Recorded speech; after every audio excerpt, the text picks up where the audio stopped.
Oromiyaan biyya gootota biyya abbootaan duraa qabsaawwan ilmaan keenya herreegamtee kan biyyoota.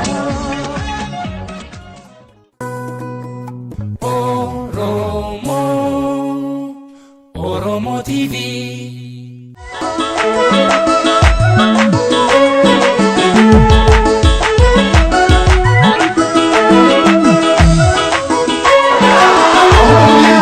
Namni saba bisi piadu halala waldagaya oso Oromo midhamu jallisu wahitaha. For reporti akkasumas manguddoon ittaan sunillee badhaas adda addaa ka obboleessa kennaa waan inni godheef kennamuuf jira. Kanaaf galgala kana ka dhufta hundinuu isa kabajuun gammachuu isaa dhaga'uun ka dhufta hundinuu akka nu waliin turtan akka guyyaa bareechisan sanitti galgala kanallee akka bareechifnu isiniin jedha. Dhugamaanuu yeroo Biraazil jiru bakkeen dhaquu yookiin immoo bakkeen deemu bakkuma lama qofa jedhee kanaaf Washington DC Minnesota yookiin immoo bakka Oromoon baay'eetti baay'atu kana booda gara training isaatti deebi'a. Kanaaf ka dhuftan baay'ee galatooma isin jenna. Asitti bakka kanatti bakkee suuraa hin qopheessinaa hundi keessaniyyuu carraa argattanii kanaaf akkasitti wal duukaa haa deemnu jenna. Yeroo kanatti maqaalee annaan jenne manguddoon dhufaniitiin eebbaan nuuf bananii obbo Haji Bushraa as afoo akka dhufan gaafadha. Akkasumas ammoo أعوذ بالله من الشيطان الرجيم بسم الله الرحمن الرحيم الحمد لله والصلاة والسلام على أشرف الخلق والمرسلين وصلى الله على سيدنا محمد وعلى آله وصحبه أجمعين. أمتكينا بقرب بنقان سنفيده قيال لي أكتو اللي ولمان أولي كقلقلا كان اللي ولمان أرقاجرة هارقباتو ويا سنو قباتو ويا جراني هات اللي يو قباتي ومنان قباتي وانا ما قولون دنديتو أماني منيسوتا أمة ربي هركالي كيسي إسالي متى إسالي دريسا قولي أما اللي ربي سنها درومس أما اللي ربي ورول بيكو سنها قول زمان نكون قدانتون قدا الفناتي قدا قدناتي ومرا قدا أنديمو يوكا كزمان أنديمو ربو ما توقوشا ربو ما سنتو جيجيرا كان في داجرا نو أمو جيجيرا إني في دي كان بيني اتدلقوا وانكينا وروان سندلقات ربنا هاقول ورلقوا ربنا هاقول ورا أفانتو كومباي أفانتو كونغال ربنا هاقول ورا والبرد آباتي دين رتبه هاقول ورا دين آباومتي ورا دين رتبه ربنا هاقول ربي والنها رقيسيس ربي بيتين نقاي هاقول أمتك إنك دعاجرك إنما أجرك غرمران كرامة لإن حبيت إسار ربط أجرت يا ربي حقتين ندبس يا ربي حقتين ندبس يا ربي والرجيسيس أفان تكانو قول اللهم صل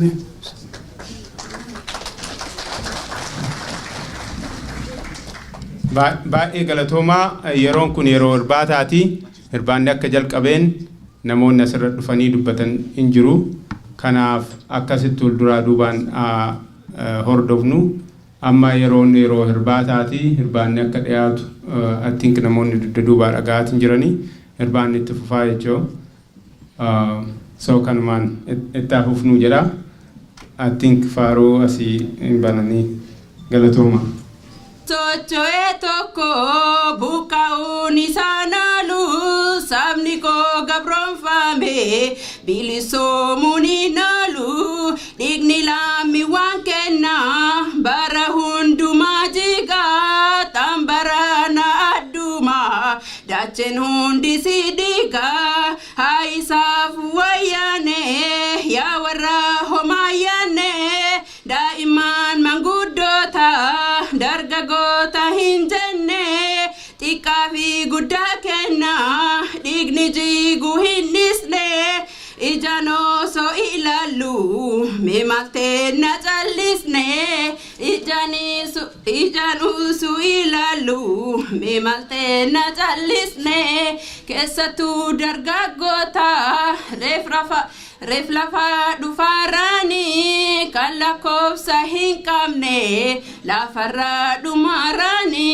meenu gaahee jedhani meenu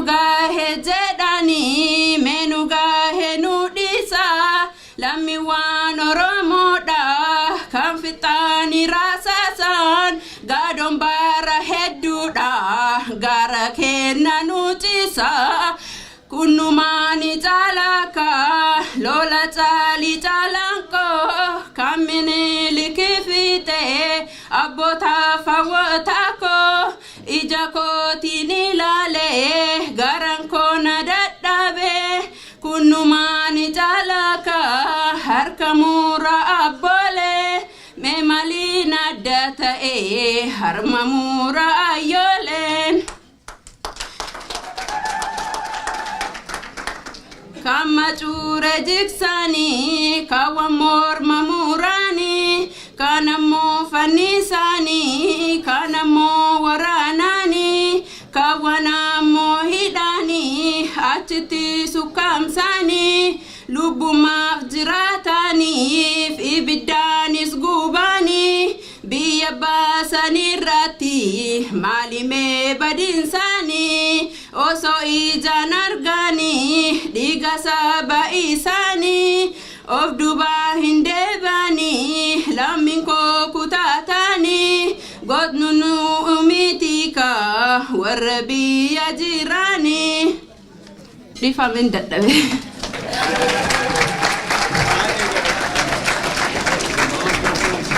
yeroo tokko harka dhaafi baay'ee galatoom jennaani walaloo bareedaa akkasii nu dhiyeessuuf amma ittaan sun wal duraa duubaan namoonni carraa guyyaa dubbachuun arganne akka dubbatan carraa kennaafi innillee karraa jalqabnu boordii durii gaggeessitoota kataan guyyaa yeroon baay'ee gabaabaa waan ta'eef irra dabarree wal duraa duubaan boordiin waldaa hawaasa Oromoo Minnesota gaggeessitoota turan pirezidaantoonni jechuudha durii akka wal duraa duubaan dhufanii dubbatan isaan waama isaanis Dr. Nuro Daddafo obbo Bulaa Atoomsaa obbo Amaanoo Dubee adda Eertiraa namarraa akkasumas obbo Jaankoo Guddina Maatiyaas Guddina kana daqiiqaa lamatti akka nu gabaabsan abdii qaba akkasumaan namoonni mana keessaa dubbachuu barbaadan fuunaa kanaaf amma akkasitti deemnee booda itti dhufnaa ittaansee shaato booda sirraa jalqaba Dr. Nuro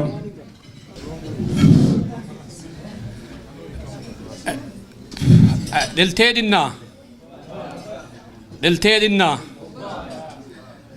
duraan dursee hooggana hawaasa Oromoo Minnesota warra walga'ii kana sagantaa kana simannaa goota kennaa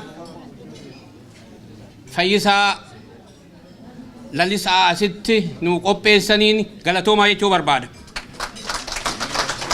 Itti aansee ummata Minnesota jiraannu ummata qabsoo Oromoo keessatti diinaaf farallee beeku ummata afaan ummata kennaa taatanii bara hedduuf diinaaf fira afutti beekamtan baga gammaddanii adda seenaa jaarraa 21ffaa keessatti goota Oromoo goota qabsoo Oromoo addunyaa irratti halkan tokkoon addunyaa nu dhaga'uu didde addunyaa bara hedduuf itti boonnee waa'ee Oromoo dubbatuu didde goota akkana baga akkana baatanii akka guyyaa waliin agarre sani baatanii simattan ammallee akkasit dhuftan baga gammadda isin jechuu barbaada.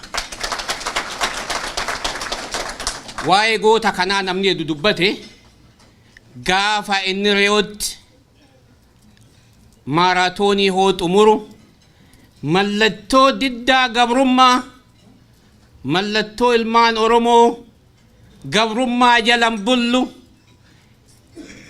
garbummaan nu ga'eera. Ummanni Oromoo ummanni goonni, ummanni addunyaa afoo gootummaan beekamu, beekumsaan beekamu, saba bicuu TPLF akkasi ajjeesaa ture. Gabrummaa jala bullu, gabrummaa jala bul'uu malnaa du'uu wayya jedhanii diina haga funyaaniiti hidhate afoo dhaabatanii mallattoo diddaa gabrummaa isaan agarsiisan san agarsiise.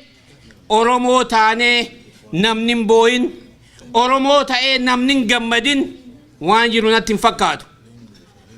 Ilma namaa seenaa addunyaa keessatti goota akkanaa kana jaarraa tokko keessatti nama tokko nama lama arganna.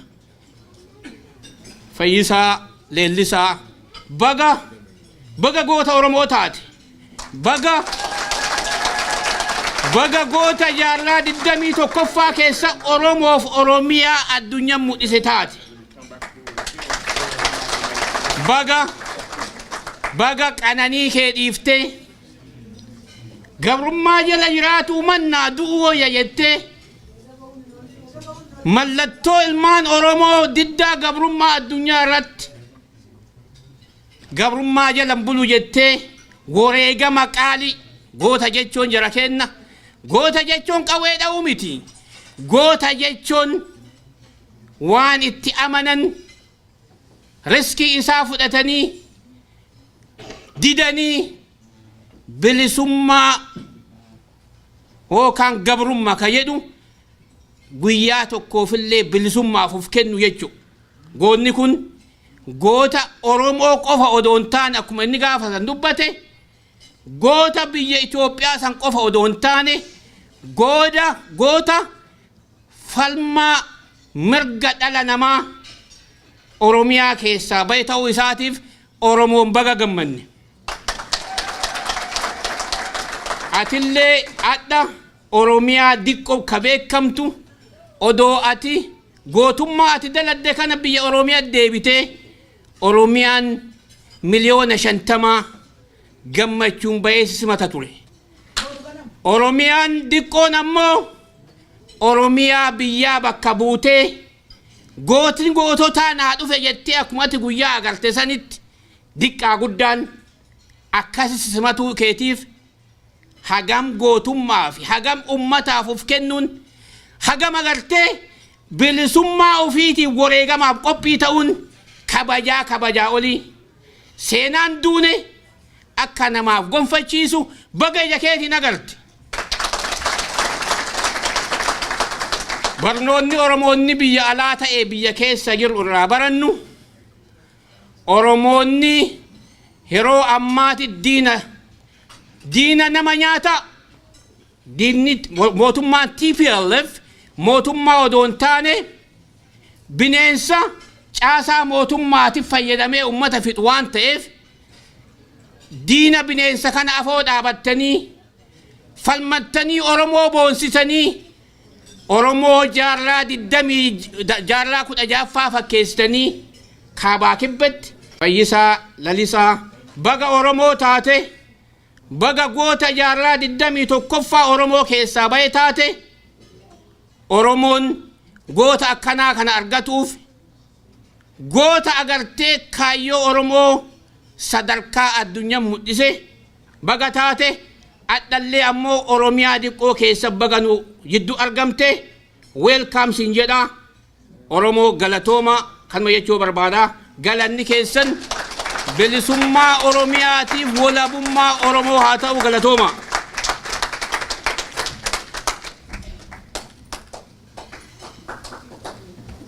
Ittaan sun obbo Bulaa Toomsaa durataa waldaa hawaasa Oromoo Minnesota durii kan turan.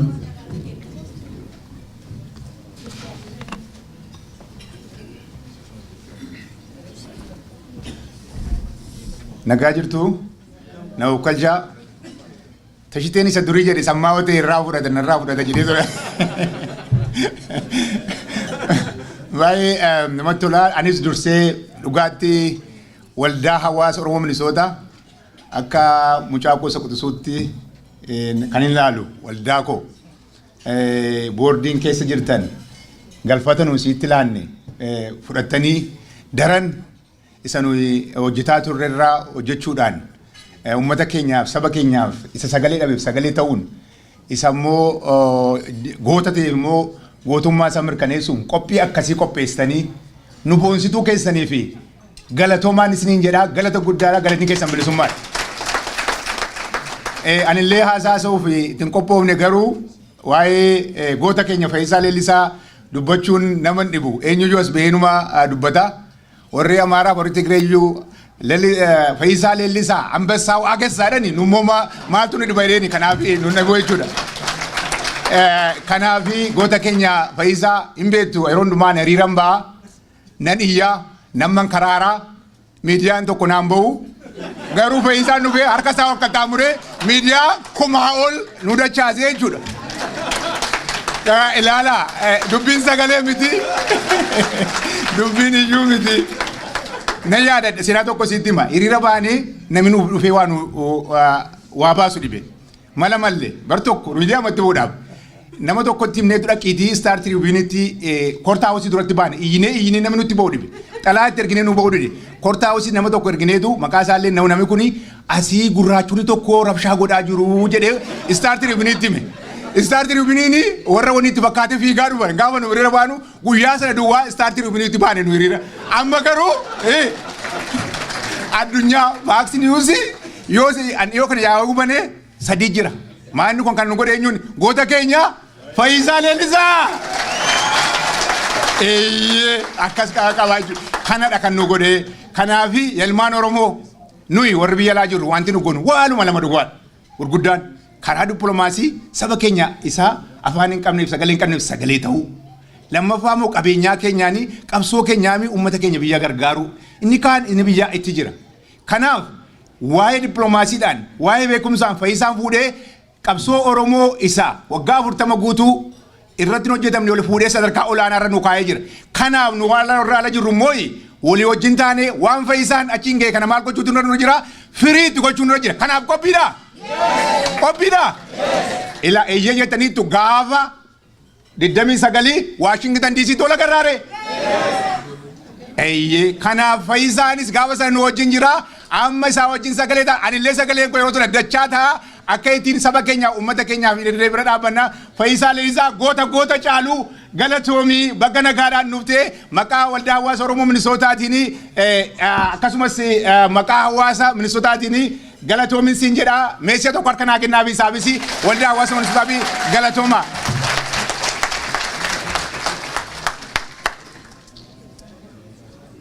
Argitanii sagalee akka bulaan qabu argitanii kana baay'ee galatoome bulaa amma yeroo kanatti obbo Amaanoo Dubee akkasuma durataa waldaa hawaasa Oromoo ammallee duraanii jedha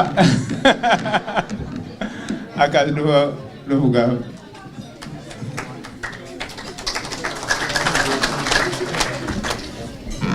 Akkuma bulaan jedhe durataan durii kun itti babaay'atee marse taasiseen dhikko yaadda'uun oolle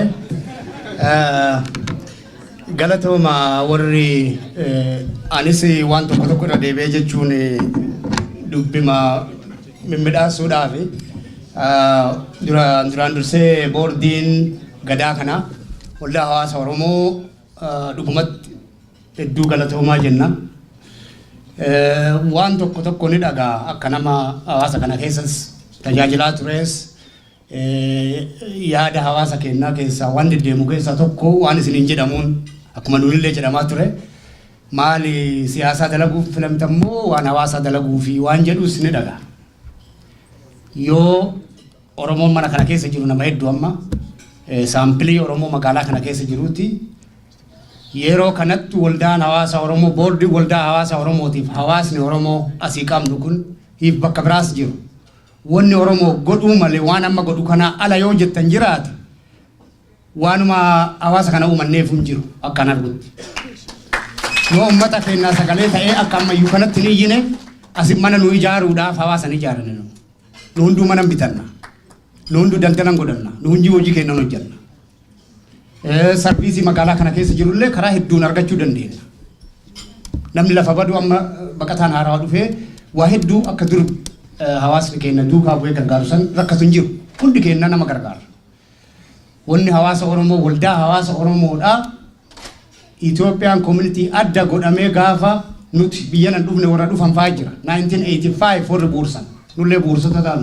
itti dhufne warri gaafsan buursan it is not mana isaanii haa ijaaruuf miti this is exactly maaliif waldi hawaasa Oromoo akka dhaabate warri hawaasa siyaasaa hojjettumoo maali jettan please wanni ni waldaa kana dhaabbatee fi jarri kun agarsiisaa jiru day and night sagalee uummata keenya ta'uudhaan kanaaf hedduu galatoomaa jedhaa isin maal jettu that's your job so don't panic wanni hojjetaa jirtan hojiin ammaan tana hojjechuu maltan kanumaa kana jechuu barbaada kaani dubbii hedduu haasa'uu hin danda'u maaliif namni hedduun guyyaas jedhaa olee ammas namni dubbataa jira kan dubbatus jira waanuma lama jechuu barbaade tokko ufii kennaaf waa walii dhaamu inni kun obboleessa keenya jagna keenya fayyisaadhaaf waan dhaamu jechuu akka nama tokkootti inni keenya fayyisaan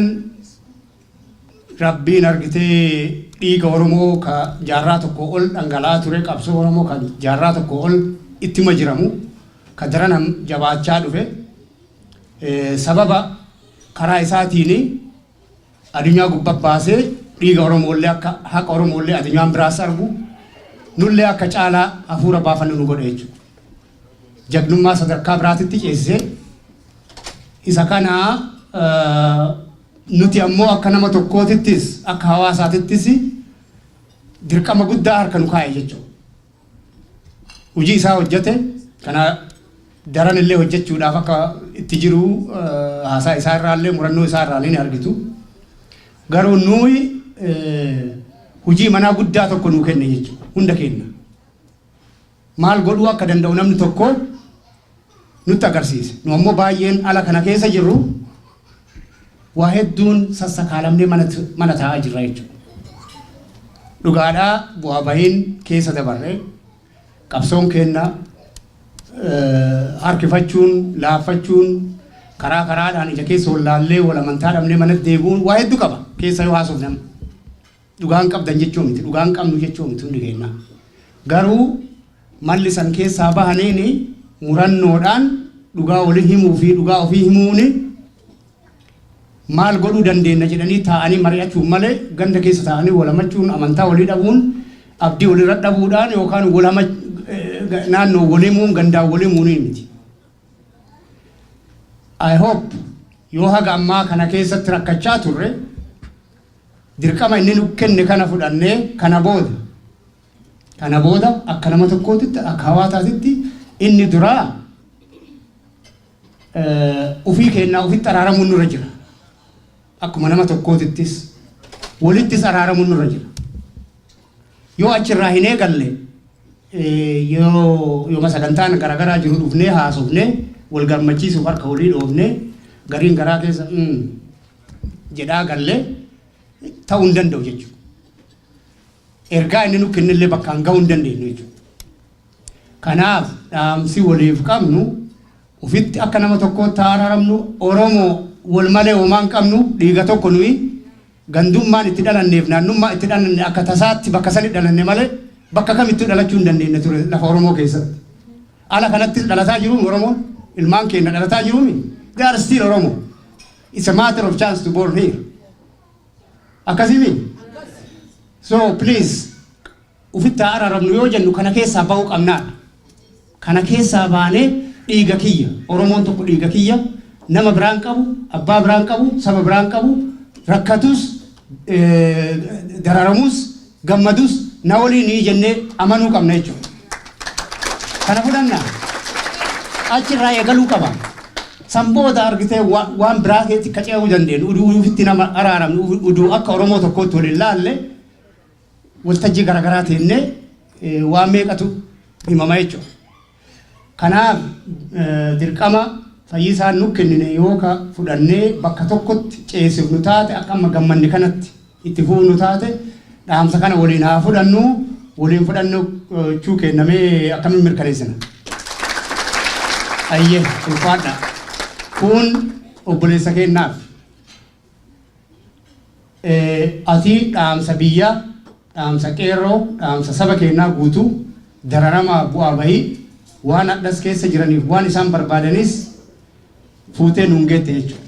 Fiigicha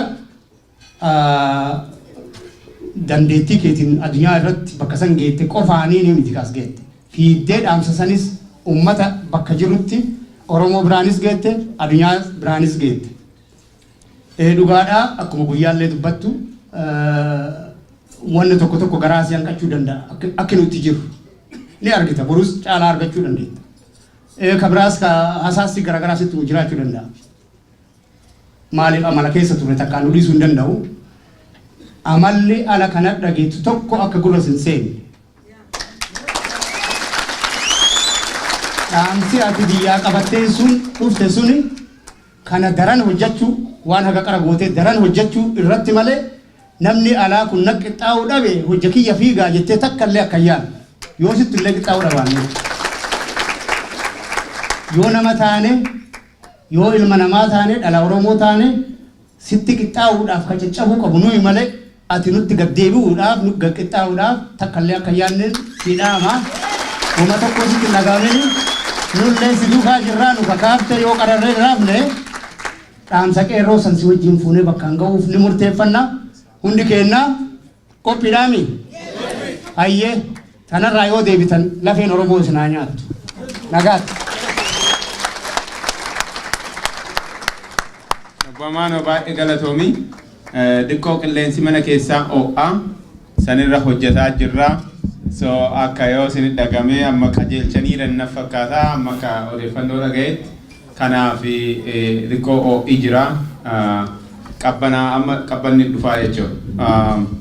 Kana taasisuun aadde Eertiraa namarraa jiru. Aadde Eertiraa argaan jiru. Obbo Maatiyaas yookiin immoo Jaankoo Guddina. Keessaan lachuu argaatiin hin jiru. Guyyaa carraa kennuufii waan hin dandeenyee fi kanatti aansuun hawaasa keenya keessatti yeroo baay'ee fedhii isaatiin of kennuun qooda ka fudhatu bakka hundatti argamuun yeroo garii advocate jechuullee dandeenya. His advocate dhugaa bakka adda addaa deemuun yeroo isaa fudhatee I think elected officialiin inni dubbisne waan jiru natti fakkaatu akkasii yoo jedhe maali shaatoo sirrii miti? Yeah, elected officialiin shaatoon hin dubbifne waan jiru natti fakkaatu yeroo hundaa kaardii na fidaa. Kanaaf namni Oromoo akkasii of kennuu qaba. Yeroo kana obbo Shaatoo as dhuftee ergaa akka dubbattu si afeera asa fokoot.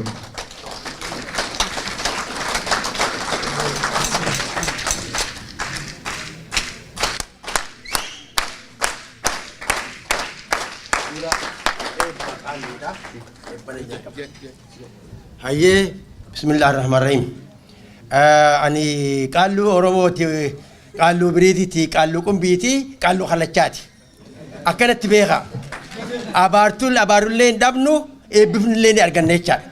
Akkuma gaafa mallasaan biyya jiru baatii 9 duratti du'aa isaa Rabbiin agarsiisee isin himatti amma Oromoon ni bilisoomti akkattan argeechaa. Rabbiin nu garsiisa. Kana booda fayyisaan eebbisa. Fayyisa maalan jaan aduu ta'insiin jaa. Aduun bahaa fi seensa kaaba kibba ibsiti jechuudha.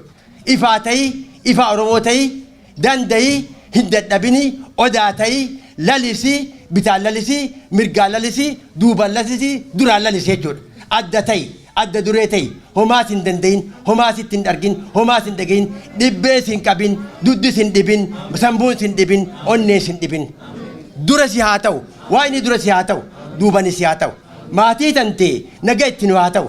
Oromoon ni jirti ni jirra duuba jirra si eeyna rabbiin ni eega.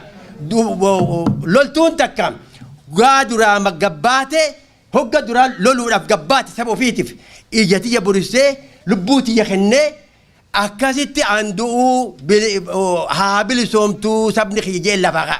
Fayyisaan guyyaa manaa bahu akkasitti lubbuu isatti himee osoo maasii isatti hin dhaammatin akkasumatti lafaa mana isaati bahee lola san bakkaan ga'e jechuudha. Bakkaan si haa ga'u waan ati feete bakkaan si haa ga'u hedduu gaddaan natti dhagama. Ijoollee Baalee, ijoollee Wallaggaa, ijoollee Harargee kan akka mul'ataa dirreedha. Koroneelaa kan akka Hawaas Jaarraadha. Abbaa jeneraalan jaanii dirreetti dhalatee ijoollee hedduu kan akka Gadaa Caffee xiisii 300 dhageenye duratti jeegnoota hedduu qabna akka Elemoo Qilxuu hedduu qabna. Ani namni amma wanni gadduu fi hedduun na biraa du'e lakkaa'ee hin fixu akka Elemoo Qilxuudha kan wajjin ture akka Daaddasaa Biroodha dhufee na laal hidhaa keessatti gaafan Elemoo Qilxuudha hidhameetiin hidhaa keessa ture. Arra kan Rabbiin agarsiisee jiilli qubeedha qubee facaasaa tullee Jaal Abdallaa Sureeti wajjin na gammachiisee jira. Sadaffaadha ammoo masiinni sadeen hedduu na gammachiise. Hawaasni kiyya hedduu na gammachiise. Akkuma jirutti bahee cheertiilleen akkasumatti bani harka naadawaa fi Haaji Bushraa naa galatoonfadhaadha. Doktor Haaji Abdurrahim naa galatoonfadhaadha. Ayyub Kaayoo naa galatoonfadhaadha. Anillee naa galatoomu. Kana boodan dhaamsa uummata biyya jiru biyyatan hunda jiruuf dhaamsan qaba faranjiin nu fudhataa jirti. Namni nan isaanii dubbisne hin jiru. Fayyisaan daranuu irratti nu idee jechuudha. Nu jala jiranii yoo Oromoo community achi kaate dhufuuf jira harka fuudhaa jennaan harka isin fuudhan jechaadha. Filmaata irratti Oromoo US keessa jirtan kana dhageessan filmaata irratti hirmaadhaadha. Qubni keessan tokkichi waagaa qabaa akka filmaata irraan oolle abbaa feetanillee filtan. Kanan isinitti dhaammadhaa. Guyyaa adeemullee akkuma arra nu gammachiiftati nu gammachiisan isin jaa Rabbiin egaa isinitti haa ta'u isin biraa jatu. Assalaamu alaikum. Jaato harka dhaaf yeroo tokko. Jaato. Always working. Harkanii guyyaa hojjeta yoo Boshaatoo. Kanaaf baay'ee galatooma Boshaatoo. Yaa kanatti aansuun.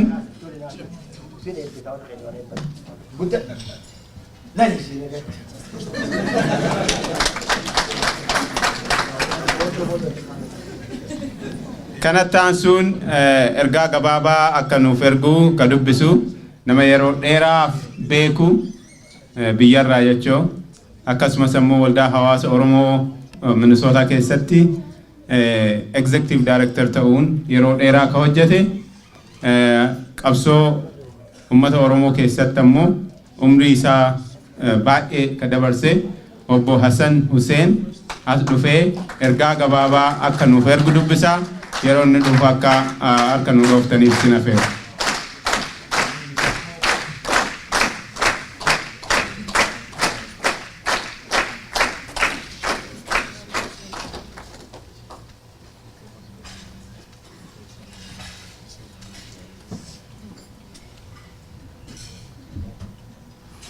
Akkam ooltan wayyaa ooltanii qalbiin silaa waa hedduu akka jedhu na kajeelti. Kanaaf qalbii kiyyallee gaadhi'uuf jecha walaloo hedduu jaaladhu takka qofa dubbisee isinirraa taa'uu barbaada. Walaloon tuni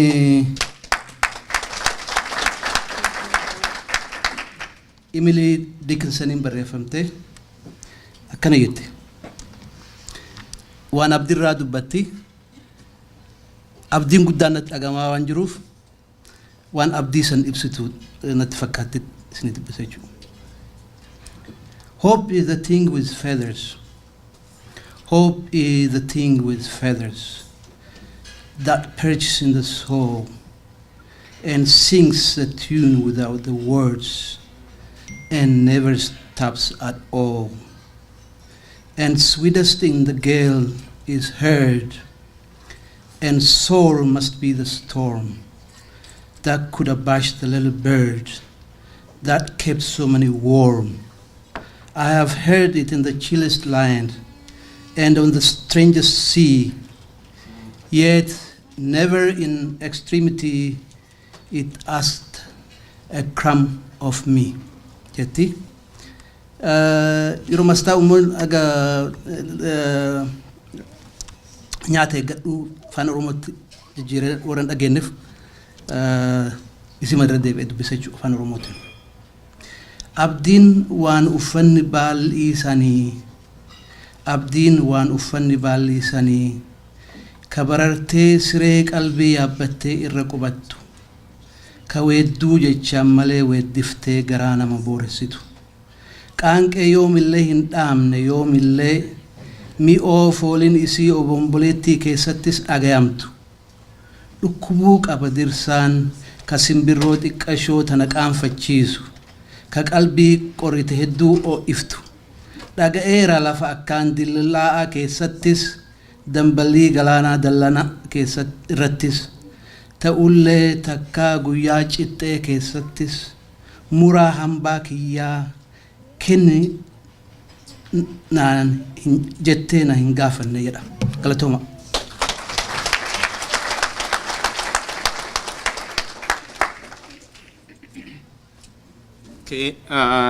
Sagantaan keenya amma gara awwaardiitti ce'uuf yeroo xiqqootu nu hafa. Amma kanatti aansuun boordii waldaa hawaasa Oromoo Minisootaa ammaa keessaa obboleessa walitti aansee akka hin jenne.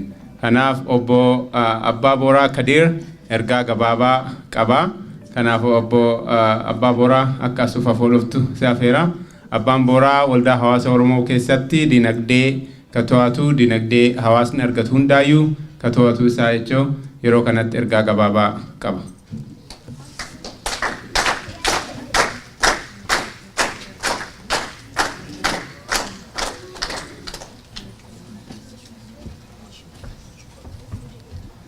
Akkam ooltan fayyaa keessanii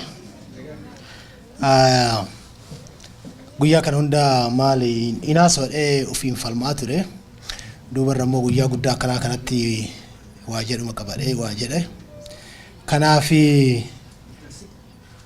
wanni jechuu barbaadu waa'ee nama nu keessatti argamu kana bara dheengaddaa yeroo biyya keessatti fincilli ka'uu hanga tokko turtee warra OPDO ol gahanii ibsa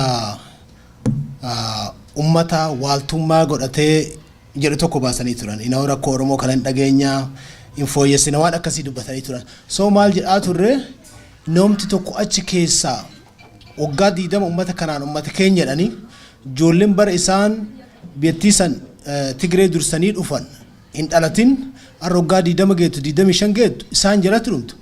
Nama 5,000 10 20 30 keessa namti tokkichi isaan difaay godhee TV irratti bahee dhumaatiin Oromoo irra gahu kun dhaabbachuu qaba. Namni tokko haa wareegamu jedhu akkamitti dhaabame yeroo hunda waliin dubbanna abbaa kiyyaa waliin dubbadha obboleessi kiyyaan. Kabiraa kana waliin maal isin jechuu barbaade gaafa ijoollee ture gurbaa tokkotu abbeerawwan isaanii natti hamata. Namni kun nama fira kiyyaati akaakayyuun isaa sheeka beekamaadha.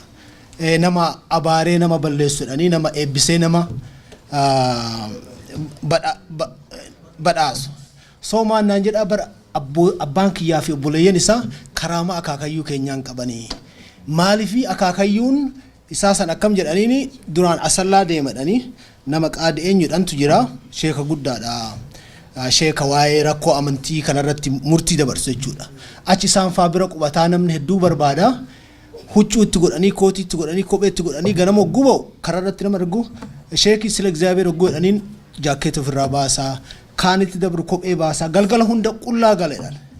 So maaliifin kana kaase amma nama karaa irratti taa'ee kadhatu hogguu agartan nama hagamtu anillee bor akkana ta'uu danda'a maal dhabee akkana ta'e namni kun jettanii galtanii hirriba dhabdan. Amma sheetichi sun waan akkasa godhu namni akka isaa karaa irra taa'ee hogguu kadhatu inni uffata uffatee deemu kophee godhatee deemu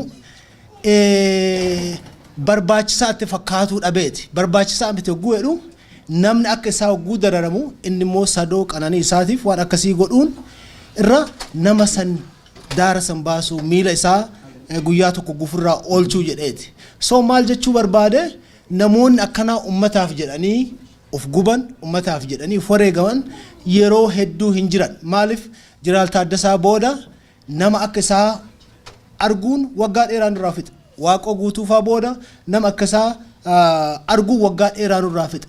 Maal jechuu barbaadeeti?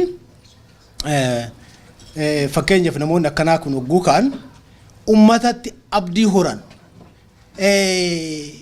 Egaa maal jechuu barbaade waan kana ol qabsiisuu barbaada. Jeneraal Taaddasaa fudhadhaa, Waaqoo guutuu fudhadhaa, Baaroo Tumsaa fudhadhaa, warra naannootti nu beeynu fudhadhaa. Warri kun lakkoofsan xiqqoodha. Gaafa isaan ka'an akkasuma namni danuun kun jala isaan cinaa dhaabbata. Kanaaf inni nama jaarraa walakkaa keessatti waggaa 25 keessatti waggaa 100 keessatti namoota hedduu lakkoofsi isaanii xiqqoo ta'e yeroo hundaa gaafa nama kophee malee karaarra deemu argan galanii rafuu hin dandeenye. Ollaa isaaniiti akka Fayyisaan dubbataa turetti ijoollee hedduu beekaadha. Ijoollee yuunivarsiitii bahanii baadiyyaa keessa jiraachuu dhabanii magaalaa keessatti kopheellee uffachuu dadhaban. Kaalsii namaa ajooftu hogguu argan hedduu itti waan guddaa itti ta'u kana argee kana turre besa dhooge. Kanaaf maal jechuu barbaade nama akkanaa kana hoosti gochuu nama akkanaa kana keessummeessuun waan guddaadha. Kabajaa guddaadha. Kanaaf baga nu keessatti argame baga Minnesootaa dhuftee baga jiraattee baga dhalatteedha. Galatooma. Abbaa Booraan baay'ee galatoomaa jedhanii yeroo tokko argannuudhaaf tajaajila guddaa kennu. Kanatti aansuun obbo nama lama qofatu naafee achi gara kennaatitti ceenaa kanaaf namoonni hin beektanii isin dubbisee jira qophaa. Yeroo kanatti waggaa 18 oliif of kennee yeroo dheeraa ka dubbataatiin ture obbo Abdul Jalil Abdallah guyyaa torbaanii hunda guyyaa tokkollee irraa kute hin jenne sababiin Fayyisaa Lalisaa Event Coordinating Committee ka jedhu ka dhaabameef maqaa Abdul Jalil Abdallaatii fi Said Muhammad Ali KFA irraa dubbachuun guyyaa guutuu itti aansanii nu waamuun akkasitti Fayyisaa Lalisaa Event Coordinating Committee kun ijaarame. Committee kun warri guyyaan dhageenyee fi isteeta hundarraa keessa jira. Xalayaan obbo Fayyisaaf hin barreeffamne senetii irraa warra haawusii irraa hin jiru. Baay'eedha jechuudha. Kanaaf dafaniitiin akka inni biyya kana dhufu godhuu danda'anii. Kanaaf warra san keessa qooda fudhatan baay'ee galatoomaa isaanii jenna. Kanaaf obbo Abdul Jalil Abdallah warra koree san keessa qooda fudhatu keessaa tokko. Kanaaf as dhufee yeroo gabaabaa akka ergaa gabaabaa jedhu isaa feera. Obbo Abdul Jalil Abdallaatiif harka naadhaa.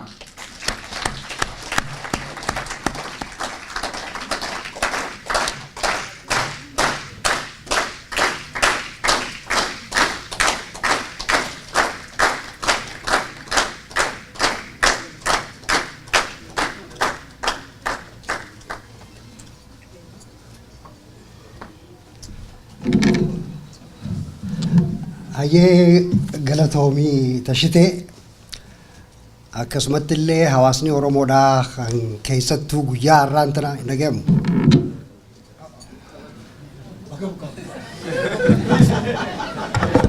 Akkasumatti illee hawaasni Oromoodhaa kan guyyaa har'aa kumaatamaan bahee bakka Oromoon walgayuu qabdutti dhufee ayyaana san nu wajjin kabaje martinuu hedduu galatoomaa galgala kanallee galatoomaa.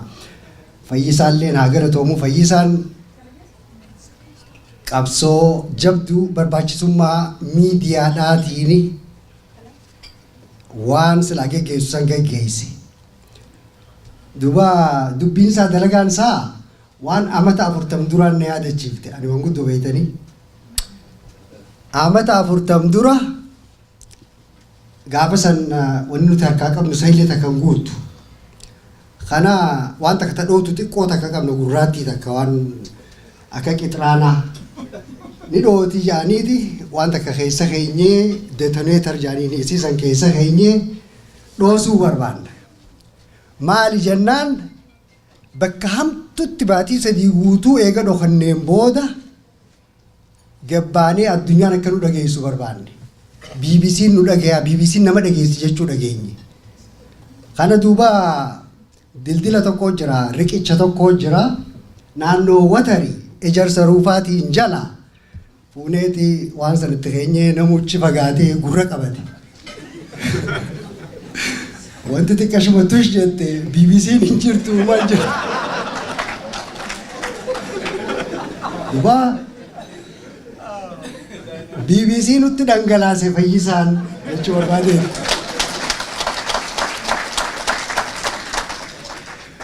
Bara 2014tti namichi keenya kan haajaa alaa John Kerry'n magaalaa Shaggar ture. Ijoolleen Ambootti dhumu jirti. Innichi dhaabbateeti biitti guddachuu jirti. Maal jaa kireenii samitti ol dhaabbate kana fa'aa agarsiiseeti kireena gurguddaa kana manneen gurguddaadhaa hojjete. Manneen gurguddaa biyya san ijaaramu. Manni sun ka eenyuuti? Eenyu ijaarrachuu jira? Dhagaa kana nyaatanii je'een gaafanne. Ijoolleen tun maaliif dhumu jirti je'een gaafanne. Isa booda xiqqoo aanteeti jaartiin itti aantuun waa'ee haajaa alaa Windi Sherman biitti dimokiraasiidha jettee irraa garagalte. Ni yaadattan kana hunda. Tasuuzaan Raayis immoo ni beeytan akkuma gartee abbaan warra siidhaa du'ee fakkaatti yogguu achirraa boochu gaafa mallastuu. Pireezidantiin keenyalleen dhaqee biitti yaangi dimokiraasiidha. Dimokiraasii gartee qacaleedha amma guddachaa jirti.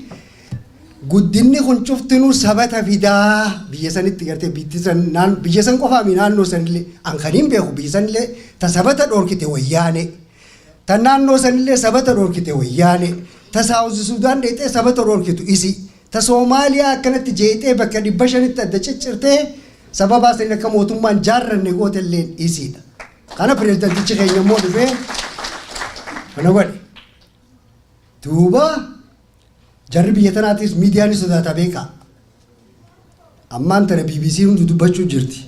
Washington Postiin, Wall Street Journaliin, abbaa feetan Associated Press, warri wakiila oduudhaa, Agence France Press hundi isaanii haasawaa jira waa'ee leellisaadha. Gurbaan kun maaliif jecha biyya san keessatti maaltu jiraahi gurbaan kun harkasaa dumuceesee samitti ol qabee ol qaxxaamurse jedhanii gaggaafachaa jiran hundinuu. Obaamaas haa ta'u John Kerry haa ta'u duraanuu ni beekanii hin beekan jechuudha miti. Amma immoo sobni duuba dhokatan sanii hin jiru. Uummanni Oromoodhaa miidhama, cunqurfama, saamamiinsa gabrummaa jala jira dirra ta'a. Fayyisaan ni hubate. Zamana duraa tokko gartee gaafas nuti dardaraa ilmi namaa waa hunda ni danda'a jaarraatu kas jaarraa abbaa gadaa. Ilmi namaa waa hunda ni danda'a beela ni danda'a dhukkuballee numa danda'a ta'a hiyyummaa ni danda'a ta'a waa hunda ni danda'a ta'a rooba aduu cufa ni danda'a ta'a ammoo gabrummaan danda'atu.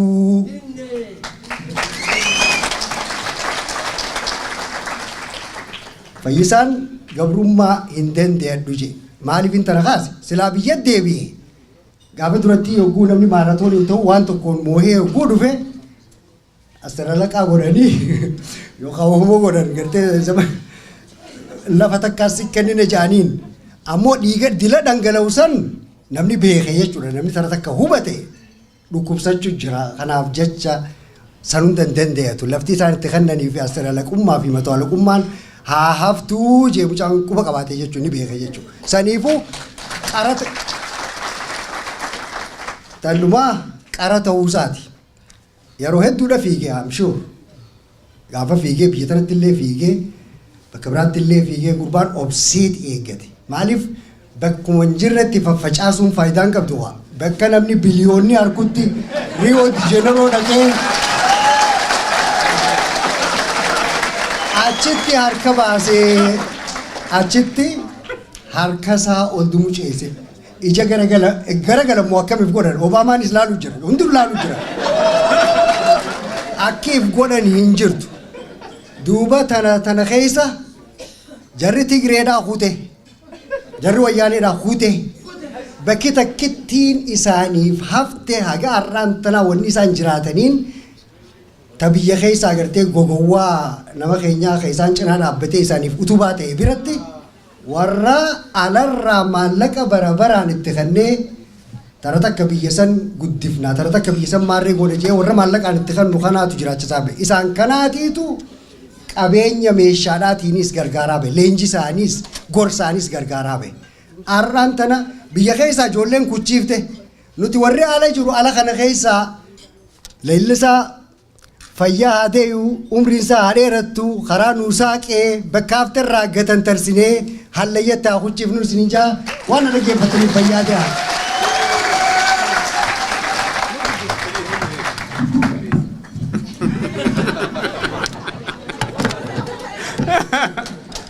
Kuni caba onneti so kanattaan sun ammallee namuma lamaa tokko qaba dhiifama deemaa jirra please ammallee manni o'aa garuu namoonni duuba jirtan warra asitti tajaajilanii argitan please ittimaa ammallee hinoo na fakkaata namoonni hinoo jedhanii nu himaaranii waan fiksii ta'e natti fakkaatu. The room looks very hot. If somebody could, turn on, please. Yero kanatti Vice President yookiin ammoo ittaantu durataa waldaa hawaasa Oromoo kataate yeroo baay'ee dinagdee waldaa hawaasa Oromoo keessatti argamsiisuu ta'ee karaa dhimma dubartoota irratti yeroo baay'ee ka hojjettu Aadde Ruufoo jiru yeroo gabaabaa waa jechuu barbaaddi kanaaf Aadde Ruufoo kootu odumaan ka'u jettu giddimaan kaasaa jira maaliif barbaachisaa kanaaf kootu ittaan sun namoota tokko irraa dhageennee gara badhaasaatitti ceennaa galatooma. Ayyana folcha simartin wana dhufu sinin jedha baay'ee na gammachiiftaniirtani nama akkana beekama jabaa waan ajaa'iba dalaga kana bira ta'ee diinarii nyaachuun kiyya my first time I'm very emotional jechuufi emotionaliitiin illee qajeelaa osoo waadhelee na uffachaas sinin jedha baay'ee galatooma Oromoo lidiin Oromoo yaa Minisoota baay'ee isinirraa gammanneerraa nu gammachiiftaniirtanii waan isinirraa eenne ol nu gootanii baay'ee gammada Rabbi isinaa gammachiisu jedha. Abbootiin amantiillee abbootiin teennaa obboleeyyan teennaa namni hunduyyuu baay'ee galata guddaa qabdanii keessattuu dubartoonni simannaa fayyisaatii fi akka aadaa gootaniitiin waan guddaa nu qopheessatanii waan kana akka malee akka nu tolu gootanii baay'ee nu bareechisuu keessaniin baay'ee galatoomaa isiniin jedha dubartootaan. Obbo Fayyisaatillee Fayyisaa Leellisaa baay'ee nu boonsiteertaa baay'ee galatoomsiin jedha. Namni kennaa waan tokko nama erguu waan tokko godhaa jedhanii godhuu baatee namis tokko jedhu sodaattuu lubbuu haadaa jedhaniin. Sodaattu lubbuu haadaa maraatiin akka sodaanne gooteerta akka keetii akka hedduu argannutti irraa boona eegganna baay'ee galatoomsiin jedha. Waan isaa kanatti pirojektii na hojjedhu wayii waa isaa kana haga waa'ee isaa dhufe kana waan na jabeesse wayii isinii himu barbaada waan diqqoo mara keessallee isinitti himu waa'ee pirojektii wayii biyya like research and development hoo jedhani saayinsii kana ka beeku karaa siyaasa kana illee beeku jaba yoo research wayii yoo dalaganii karaan tokko diduu karaa tokko yaalani ani amma waa'ee siyaasa kunniin naa ta'uu dinnaani mee waa'ee salphaa wayii waan maganda keessaa haa hojuu jedhee OPDO irra project hojjechuu barbaade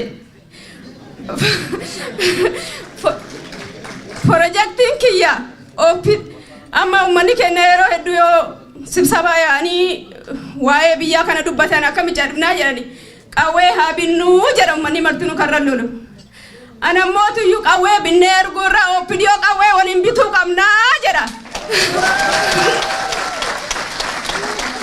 OPDO qayeeti yaati aaree OPDO maqaa yoo na himanin beeka namicha sanillee kama siin dura iskuulee waliin barataa ture fa'a amma namicha kana fa'a dadhabanii fa'a jedha yeroo amma namicha akkana kan ifarra hojjechuu barbaade.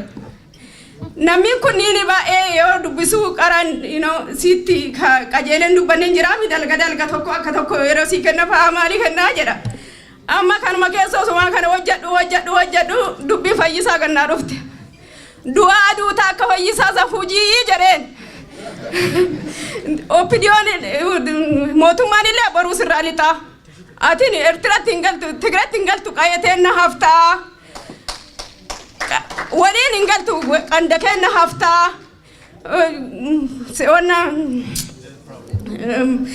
sultaan maaliif shumannan aangoo nama qabdu kunillee si waliin hin taa'u irraa buutaa kanaafuu waa dalagii jedhaan achi ka fayyisaa naa dhufee jennaaniin sodaattu lubbuu haadaan ta'ini sodaan sirraa haa baatu kana dalagii jedheen yoo dhageettaniif abbaa duulaa miitingii Shaashamannee akka turani torban 2 weeks ago or 1 week ago namni anaasa'uun kun achi keessa tura warra mootummaa waliin wajjatu abbaan duulaa miitingii godhee jara waliini like jiitiidhani waan akka dhoosaa kana miitingii room in the room miitingii godhani warri nu walii haasa'uun kuni reeffa mallasi asirraa mudhisee namichi sirri namichi kudhee karaa nama du'ee amma achi namni du'e nun bulchuu Muktaar Kadirii fi bakka shaaree nun bulchitu jedhe namichi sana akka jireetiin itti hime abbaa duulaatiif urgasanii abbaan duulaa deebeen waliin hin teennee jedhe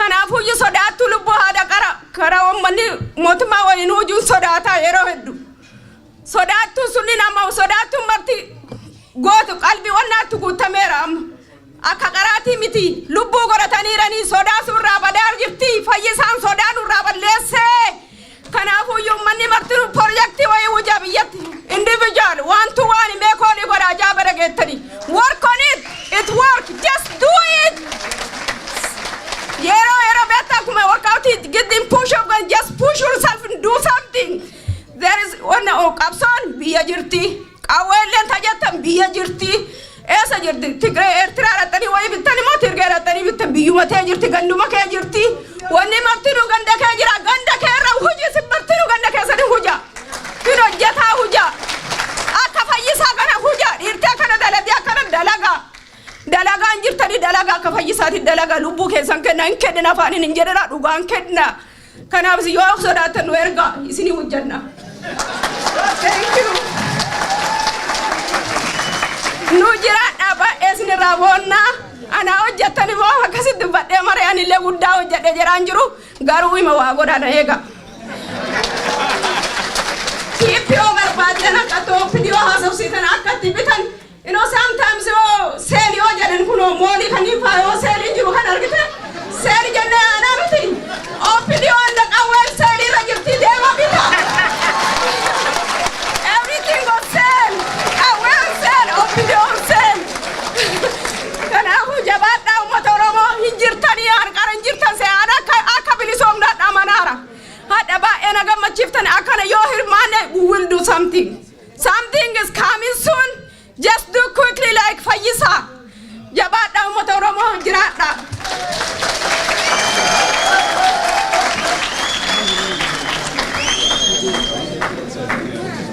Okay, keessummaa jidduu kennaa qabna adda dhuufoo yeroo tokko harkaraa. Okay, Rifama. Now I would like to introduce our friend who is always with us. Whenever we have events, he comes and attends Oromo picnic or any Oromo event, and he's advocates in the Somali community for Oromo people. And a friend of ours who has advocated on behalf of us at many available avenues, Muhammad Noor. Everybody knows Muhammad Noor. This is the time for Muhammad Noor to say a few words on this occasion.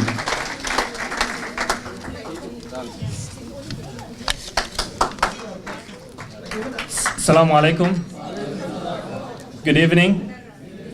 I'm honored today to be with all of you. I think it's a great honor to be with Fayyisa Lilisa, our hero, a person who stood. He did not only win a medal, he won our hearts.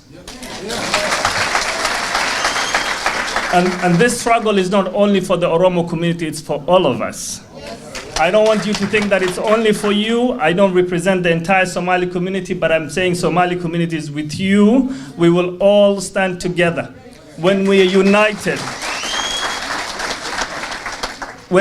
united, the struggles for human rights is universal. It does not choose, it does not select. So what I want you to know that this is a movement, and Fayisa Lilisa is the father of this movement.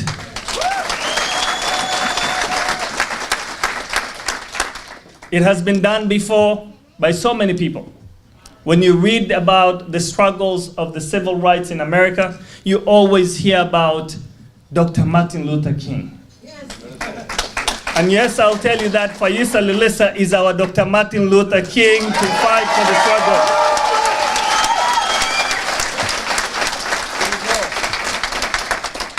He did not use a single weapon. He believed in a peaceful way to protest so that he can highlight the human dignity, to fight for justice. In the face of injustice, in the face of fear, he overcame fear. For all of us, he stood for what is right for the humanity, and we thank him for that. We are with you, my brother. We will stand with you every single day. We will stand to make sure that our people, their dignity is respected, whereby human rights and civil rights and democracy stands for everyone, not only for the select few. I want you to know that. So tonight is the night for our brother Fayisa Lilisa. But don't also forget the struggles that we have here. If we're not united as one people, it will have a major impact. I know there are a few things that happened as of last night. I want to let you know that this is our struggle. As if one person does something, it impacts all of us. When somebody is feeling the pain in the head, we should all feel that same pain. So tonight, let's be united. Are you ready to get united behind this movement? Yes. We will win. I'm sure we will. Thank you so much. Fayisa, thank you so much, my brother. We're with you. Thank you so much. Thank you. Kanaaf baay'ee galatoom jennaani obbo Muhammad Nuurin. Thank you, Muhammad Noor. This is a time for award gara picture itiche unduratti. I will call upon Oda Nabe group to come up here. Akka uffafoo dhuftan isin afeera. Oda Nabe keessa ka jirtan. Okay. Obbo Ibsaan as bayetiin waan dubbatu qabaa waan dhiyeessu qabaa kanaaf akka duukaa buunu isiniin jedhu. Tole akkam ooltan. Yaa inna gaama miti. Yaani ani biyyaa bahee waggaa tokko booda wayyaanen biyya seente. Ani biyyaa bahee waggaa tokko booda Fayyisaa Leellisaa irree dhalate. Ilma kiyya jecha alaa gartanii. So isaan guddisanii isaan bishaan obaasanii kan guddisan santu isaan irratti fincile.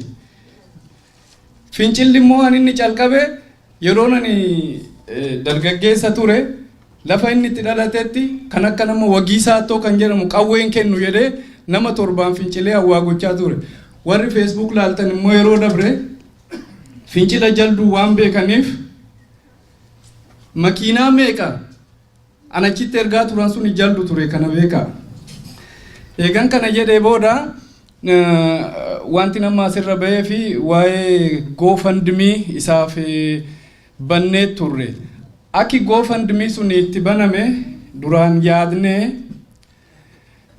warri biraa akka banan hoggaa yaadnu lakki isin asitti akka Odaa Nabeetti laayisansii wanta qabdaniif jedhamee nuti banne teeknika wayiitiin duubatti hafne.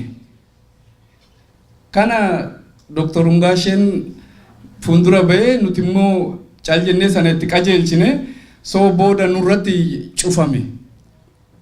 Sana gaa laayisansii sana agarsiisnee waan hunda goone bakkuma tokko deemaa silaa akkasitti banamee otoo maallaqichi hin guddatiin hafee maallaqni suni 4,000 fi 4,000 fi doolaara 12 ta'e kan jarri irraa fudhatanii jechaan percentage fudhatu. So amma hanisaaf kennuuf nuti deemnu 3,300 fi 689 saantima 29 jechaadha. Kun immoo Odaan nabee asitti waggaa 15 asitti ani dheengaduma membarate of course odaa nabee waggaa 15 jira. Namoonni magaalaa kana keessa jiran warruma odaa nabee beekutu odaan nabee maali jedhanii fincila jechaan nurratti babarreessanii sanaaf guddachuu didee egaa amma qabnu sana itti darbanna jechaadha. Galatoom.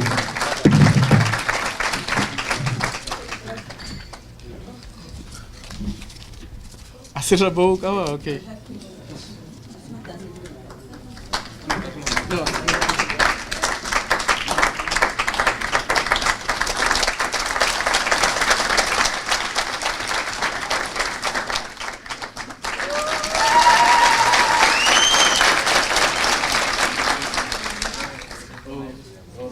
Akkasumas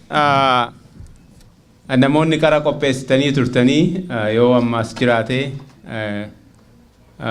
uffisa aadaa qopheessitanii turtan yoo fiddan amma godhuu dandeenya. Kanaaf akkas ufafoo dhuftan isin gaafadha. Kun kennaarru kunini galatoom jechuuf malee obbo Fayyisaan rakkoo qarshii tokkoyyuu hin qabu. Goofandii irratti 160,000 guurameetiin jira. Inni kunillee seeraan akkaawuntii isaatitti adeema. Asitti dhufanii kennuuf turamee haala personal mijaa'uu dhabuuni uduun dhufne hafame malee qarshiin kun asitti kennamaa ture. Kunillee thank you biyyattu dugalee waan mootummaa sun godhuuf hin beektanii garuu sabni Oromoo galatoom jechuuniif malee akkasitti akka hubannu barbaadeeti. Kanaaf san keessatti qooda ka fudhatan namoota Oromoo qofa odoo hin taane namoota baay'eetu namoonni addunyaa kanarra jiran olompikii warri ta'an hundinuu qooda fudhatanii nama gara 3,000tu qooda fudhateera achirratti. Kanaaf baay'ee galatoom jennaan waan inni godheefi yeroo kanatti as kottu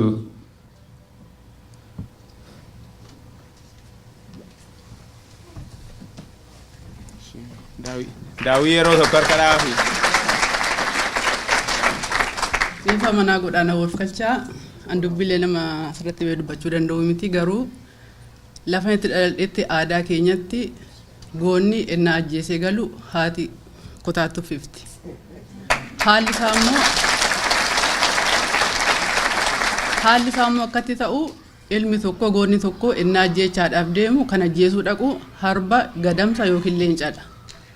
Ennaa kana gochuudhaaf deemu qeesaa, ilmoosaa, haadhasaa, ijoolleesaa, maasaa hundumaa qabeenyaasaa lammii isaatti kennatee adaraa kennatee deema nama dhufeetii adaraa harkaa fuudha.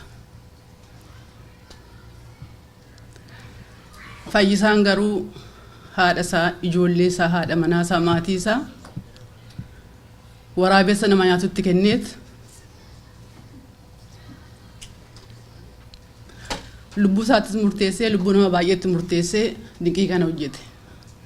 Warri duula dhaqan sun innaa bineensa ajjeesuu dhaqanii bineensa lagaa gadamsa harba waan baay'eedhaan beeku isaan ajjeesanii galu. Eenyumtu ajjeesuu danda'a jechuu kootii miti isas ajjeesuudhaaf baay'ee onnee barbaachisaa baay'ee murtoo barbaachisa.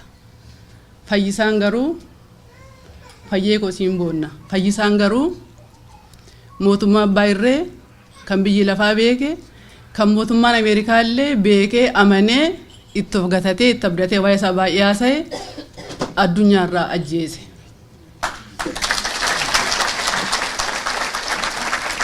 Kanaaf jecha fayyee koo awwaana siin jedhuun qabu.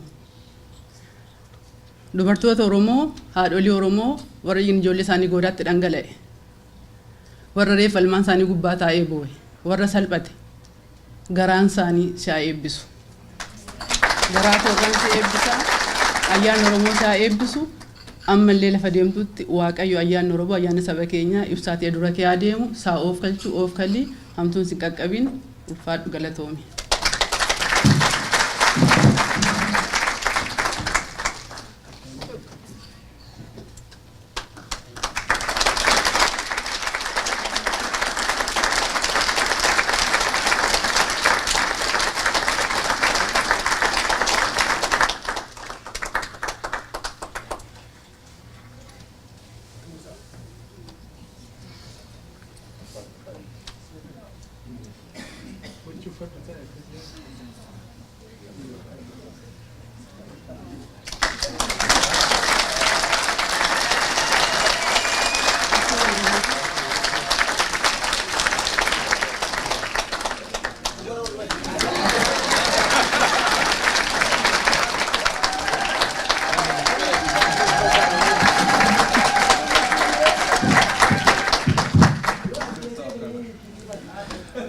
Galatoma. Arra ganamaan naa qajeelu gaansin bira dhufu. Aga ammaatti gammachuu malee waan tokko homtuu natti hin dhagaamne. Baay'een sin galateeffadhaa homaa jechuun hin danda'u. Haga ammaatti waan hundumaa naan jettanii waan an keessi koo barbaadullee akkuma waan an argadheetti akkuma hundi keenya tokko isaaniitti naa ta'ee jira. Deebii kana naa deebisuu keessaniif guddaan sin galateeffadha. Ani immoo meedaaliyaa riyoorratti injifadhee odoo mootummaan Itoophiyaa irraa fudhatu yeroo eeganii waldaan olompikii addunyaa naa deebisee jira.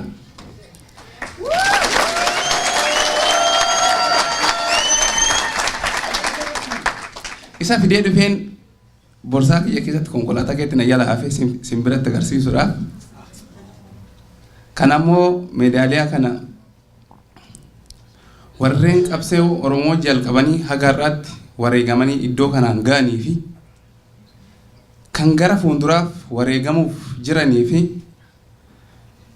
isin yoo tokko taatan gara fuulduraa yaadannoo keessaniif gaafa Oromiyaan bilisoomte muuziyeemii Oromiyaa keessa akka ta'uuf kennaa isiniif kenna.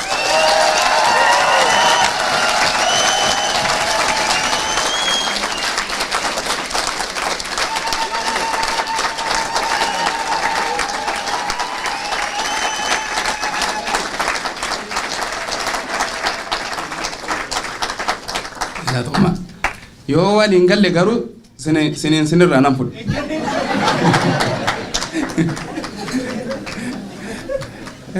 Galatooma hoggaan kana arga dhugu kana kanuma waldaan hawaasa Oromoo musliimota Washington DC jiran badhaasa naaf kennanii turani. Badhaasichaan yookaas miira keessa galiin namoota ammas baay'atu namni sun qixxee achitti baheen na simachuu isaatiif akka malee miira keessa galee ture. Maal akka ta'es baneen laalle akkasumatti ani fudhee gale. Homaa ta'uusaa mana gahee ol laalu waraqaa ragaa fi geeba naa fidanii dhufan. Kanaafuu sin fuuldurattan isaan galateeffachuu barbaade. Galata guddaan isaaniif kennaa baay'ee na gammachiisee ture. Akkasumatti immoo hiriyoonni koo re'ootti hafanii turanii haga ammaatti eessa akka isaan jiras bilbila isaaniitiin argachuu hin dandeenye. Anaan baay'ee waan guddaa naa gootan kan biyya sana keessas bahee iddoo kana ga'u tattaaffii sin naa gootan oduma achitti hafe iyyuu nama bilbilee karaa feesbuukii kiyyaatiin namni baay'een wal iyyafatee too akkana jajjabaadhu na godhe duwwaanu odoon achuma iyyuu jiraadhe nagaa ture namni hunduu na faana jira biyya keessa fi amma iddoo kanaatti jechaadha.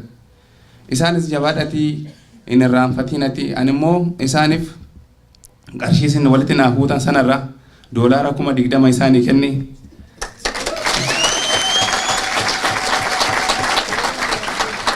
Akkasumatti isaanis imaanaa isinitti kennadheen jira.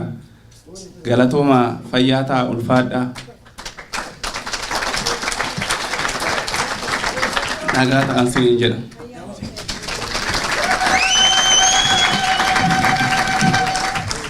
Yeroo kanatti obbo Daawitee asaafuu waamna. I know instrumentiin hin jiru waa irra buusu malee bahuu hin qabu. Kanaaf Daawitee maal jettame as koo?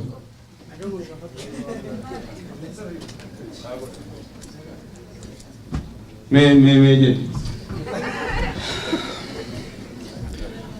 Amma maayikiraafoonii karoora qabadhu sirbi naa godha yeroo baay'ee. Haasa'ii naan hin jedhu. Dubbii gabaabaa fayyisaan wanti nu nuu godhe irra deebi'ee haasa'u yoo ta'e malee waan haaraa wani haasa'u hin jiru. Jaarsi Oromoo waa sadii jedhan Oromoon jaarsi Oromoo sadiidha jetti. Inni tokkoffaan jaarsa mataa arrii jedhan. Jaarsi mataa arrii kun ganama mana keessaa gabbaayetuma ulaarra taa'eetuma qufaa oola malee ganda kana keessatti maaltu ta'aa jira maaltu deemaa irraa quban qaba. Jaarsa akkasii rabbi isin hin godhin isin anallee hin godhin. Jaarsi kalammataa jaarsa mataa arrii jedhani jaarsa garaan arrii jedhani. Jaarsi garaa arrii kun dubbii gamas jirtus ka gamana jirtus gadi baasee naasa'u waan namni dhufee itti mus garaa isaatti qabata gadi bahee isin dubbatu waan hamaa isin naasa'u umriidhuma isaa guutuu gubachaa jiraata namichi kun. Jaarsa garaan arriiti. Jaarsi miila arrii dubbii ka gamas jirtu gamana fideet kaachi jirtu as fideet nama wallolee yeroo dheeraadhaaf addaan fagaate walitti fideetu araarsa jaarsi miila arrii. Jaarsi miila arrii Fayyisaa Leellisaati. Fayyisaan torban sadii dura na boonsise hara na boonsise. Nan boo'e torban sadii dura. Because waan akkasii kana lubbuudhaan jiraadhee argeen beeku waan intalli koo irribarraa na kaastee ana rafuutti jiru Amiraan jirti. Olompikii Itoophiyaa fiiguu jira naan jettee maqaa isaatu jira taa'ee ilaala. Otoo fiiguu yeroo laayinii sana raga'u harka ol kaase. Protestii gochuu isaa irraanfadhee naare maal harka kaasa namichi kun fiigu bira dabrii jedha namichaan. Sana booda naa gale akkan protestii gochaa jiru sii galee. Sana booda niyyee nu iyyisiisee jedhee ni bar sii galee amma ijoolleen qorifatanitti niyyee jechuudha mana keessa taa'ee. Nu iyyisiiste Fayyisaa awwallisaadha ati atileetiidha hojii keenya walirraan fagaatu. Nuti warri wallisuuf atileet warri nama dura jirru yeroo baay'ee rukuttaa namaa yeroo namni harka walitti nuu dha'u san dhaggeeffanna taanaan guyyaa sana kuufnee anaafati. Si galee rukuttaa namaa faarsuu namaa hin dhaggeeffatin. Yeroo hunda sammuu kee keessatti wannuma tokkoon hojjedhaa yeroo hunda sammuu kee keessa haa jiraatu. Faranjiin kaameeraa yeroo ishee sitti qabdu dhumneedhuma jedhan chaanseetu wanti nu gootu kanuma waan biraa jira. Wanna biraa waan nu gootu sirraa barbaanne. Dhumneedhuma nu jedhetti ganamaa galgala ganaa kaameeraa dhibba tokko sirra dhaabbachuudhaaf deema. Nu gargaari kan. Waan biraa nu gargaareen. Si galee kun immoo diina nuti qabnu. I swear to God gaafa Fayyisaan fiigee lammaffaa ba'u televezyiinii Itoophiyaa live deema. Live. South Africaatti gaafa kubbaan miillaa ture televezyiinii Itoophiyaa live. Kan gurbaan alaabaa amma gundoo ga'u asii kaasee achi goolii dura afatee taa'u the TV was live. Abbaan duulaa si ilaala, abbaan saayyee si ilaala. Kaati gootes abbaan duulaa si ilaala, abbaan saayyee si ilaala. Si galee namni saba ofiitti maxxane, namni saba ofii irratti cite akkasitti kabajaa qabaata. Namni diina jala fiigu namni diina jala fiigu kabajaa hin qabu. Innis rafee hin bulu. Har'ana ajjeesan, borna ajjeesan, otoo kana yaadda'uun rafa. Fayyisaan jilbeeffatee rafa. Xiyyitiin yoo dhukkaawamte ana dhokti malee san dhoktu dura. Otoo nan jiru. Kanaaf galatoomii abboleessa kiyyaa waan baay'ee nu goote. Ani samman dandee sirba siisee sirbi kiyyaalee sirba ka duriiti. Ijoolleen biyya keenya kan sirba duriiti. Sanuma irra deebi'ee sirbee jechuu barbaadeen. Kanaaf ganaa faarfamtaa ganaa waan baay'ee nu goota waan baay'ee sirraa eegna ganaa waan baay'ee sirraa eegna jabaadhu rabbitu jira waggaa har'aamoo yoo rabbi jedhee ayoota addabaabaa hin beektaa miti achitti madaaliyaa kee baattee qawwee keenya baanii si dura deemna si duuba deemnaa nu jiru waggaa har'aa biyya hojjumaan gallanaaf fayyaa irra qabaadha.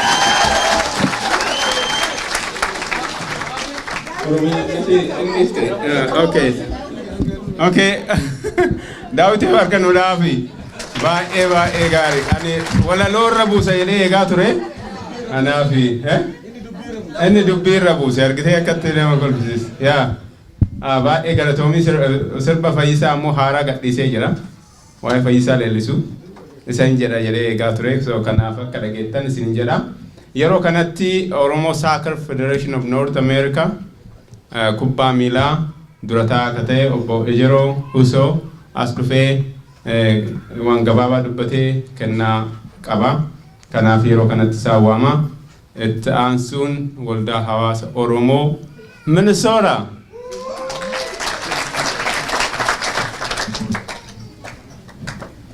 Ani waa guddallee dubbachuu hin barbaadu. Gabaabumatti wanni martuu jedhamee jira. Akkuma isin hunduu jettani fayyisaan nu hunda beeksisee nu hunda gammachiise hedduu gammadi jennaani. Akkuma beektani Osfaanaan kaa'oon Osfaanaa tokko uummata keenya bakka adda addaatti faca'e walitti fideetiin torbaan tokkoof gammachiisuuf akka deemu hundi keessanuu ni beektan.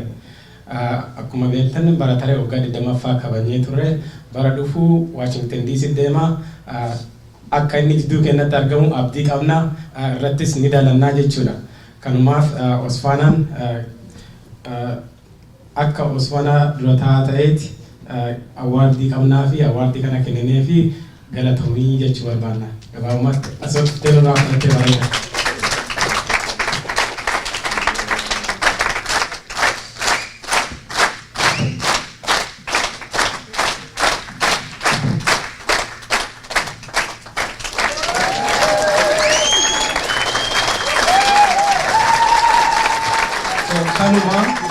Inni Riyootti silvarii winii haa godhu malee nu biratti gooldii winii godhee jira akkasitti beeka.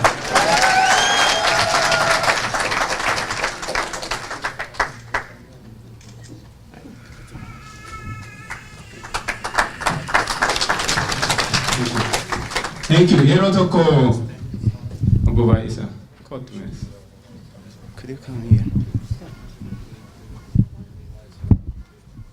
Obbo Baay'isaan guyyamarraa cadhiseetuma ta'a. Baay'isaan walillee hin beeknu anaan guyyaa gaafa 21ti. Gaafasuma mika wal dubbimu. Gaafa 21 gaafuma inni fiigeessan galgala lalisaan Baay'isaan Washington DC irraa nama yeroo dheeraa wal beekanii an volunteer godhaa achi dhaquufii jedhe. Kanaan dura achi tureera. Akkasiin kanaan dura achi tureera hin beekaa. Waan ta'aa jiru an volunteer godhaa jedhe.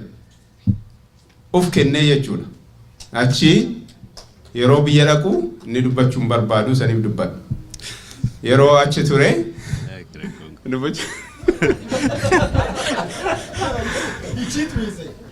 yeroo tokko waan protocol jennu kana baay'ifnaa nuti wanta tartiiba ta'uu qabu kanneen baay'ifnaa yeroo tokko naasuun nu seene naasuun kana hin jenne. Akkasiin guyyaa tokkoof naasuun kana hin jenne ture waa'ee obboleessa kennaa jechuudha.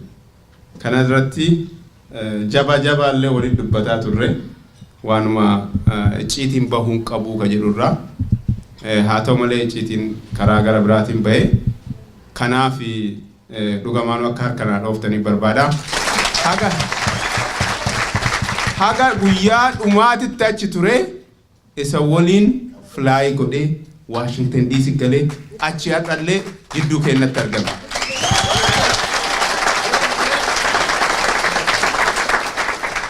Akkasumas ammoo obboleessi lalisaa jidduu keenyatti argama. Recognize akka gootan barbaada. Addunyaa yeroo tokko ka'e addunyaan jidduu keenyatti argama. Innillee taa'ee argaatiin jira. Ji'an geenne erga biyyaa dhufe.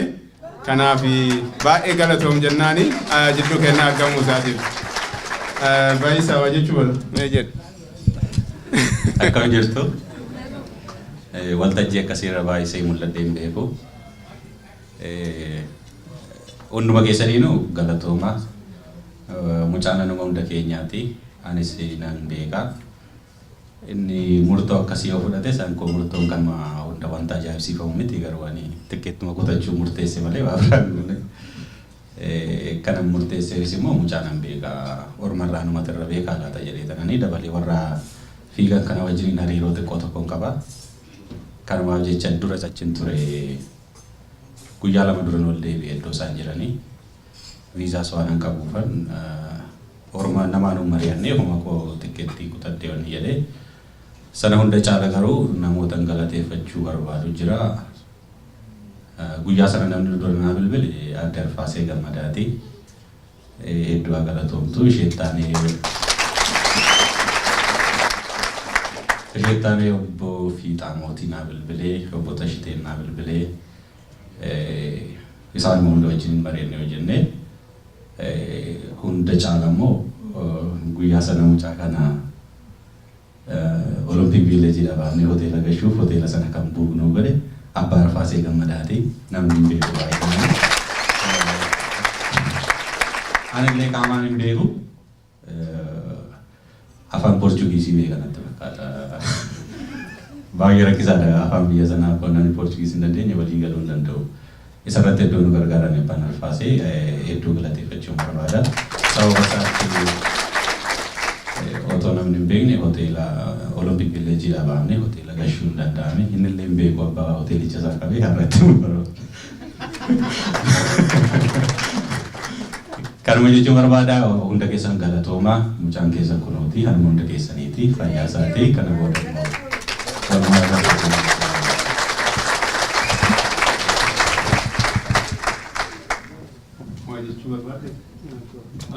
Yeroo dheeraa waliin fiiganiiranii dhiifama maqaa isaa dagadhe. Mahammad Burqaa fiigichaan beekama Riyyaa Fayyisaa Lalisaati as Minisootaa jiraata.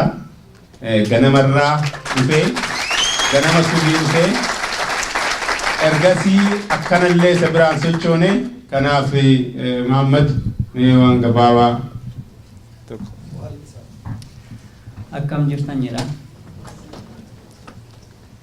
Ani waa'ee Fayyisaa jechuun natti hin tolu baay'ee Fayyoon jedha maqaa jechuun iddoo shaakalaattis manattis iddoo teenuttis iddoo dhunuttis Fayyoo jedheetuma uumama waan ta'eef Fayyisaa hoo jedhu natti hin tolu dhiifama isin gaafata. Wanti baay'een jedhameera. Waa'ee Fayyisaa odoo haasa'ame waa guddaa haasa'uu hin danda'a. Garuu uummanni Oromoo hundumtuu waa'ee isaa amma namni hundumtuu guddaa haasa'uu danda'a. Ana odoo hin taane jechuudha. Maaliif Fayyisaan nama akkamiitii jedhee namoonni baay'een yookaan isaan beekne waa'ee isaa gaafachuu danda'a.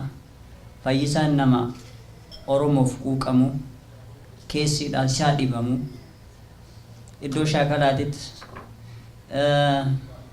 bakka iddoo kamittuu jechuudha.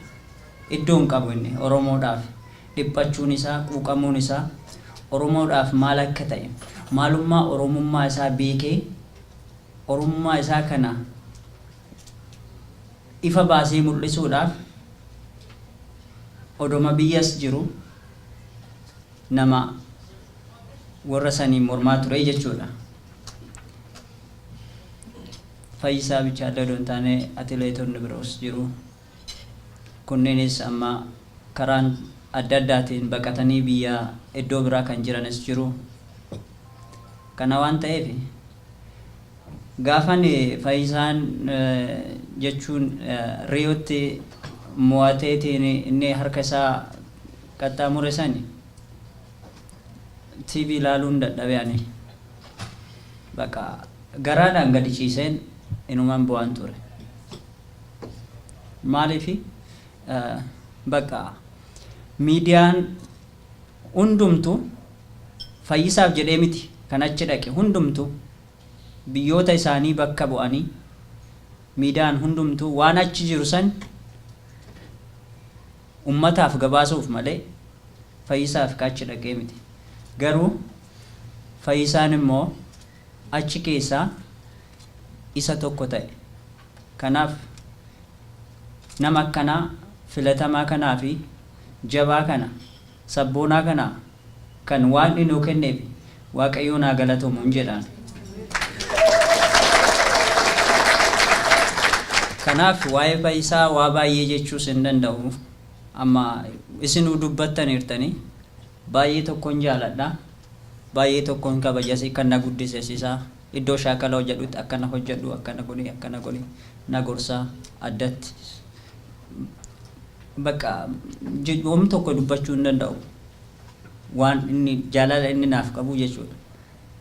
gorsa isaa irraa kan ka'e shaakala kan koo akkasii hojjechuu qabda dhaana gorsa hin fudhadha hin kabajase akka hangafa kootiitti si ilaala obboleessa kan koo isa fooniiti jedhee Fayyisaan waliin dhalachuu baadhus kanaaf baay'ee tokkoon si jaaladha fayyoo koo sabboonaa koo naa jiraadhu borus siin boona walumaan boonna ummanni keenyas kanadha akkanatti baheen wajjin boo'u borus nu wajjin jira bilisummaan hin ooltu ittuma geenna jechuudha galatoomaa.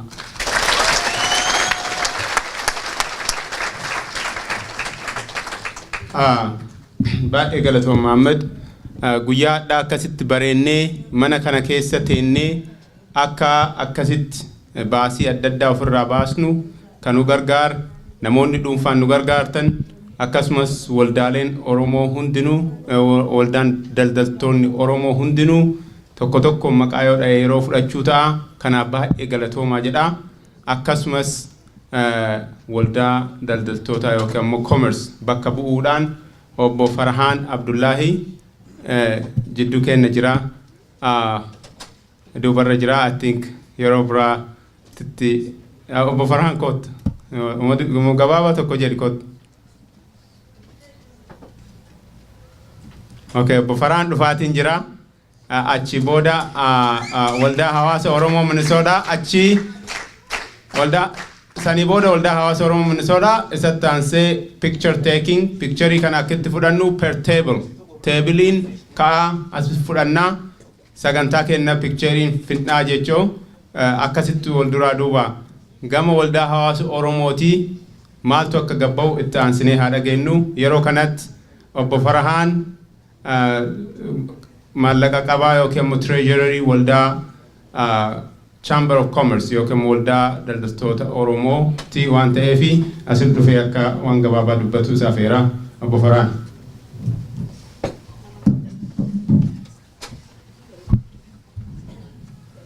Akkuma ooltan akkuma beektanitti maqaan kiyya Farhaan Abdullaahiti walleen xiqqaadha jaaniiti boodara na godhatanii humaatii miti wanni nin jechuu barbaade dhugumatti irra amata baatii hurna dabarte sana ummanni Oromoo gadda guddaa irra turre arramoo gammachuu irra jirre jechuudha.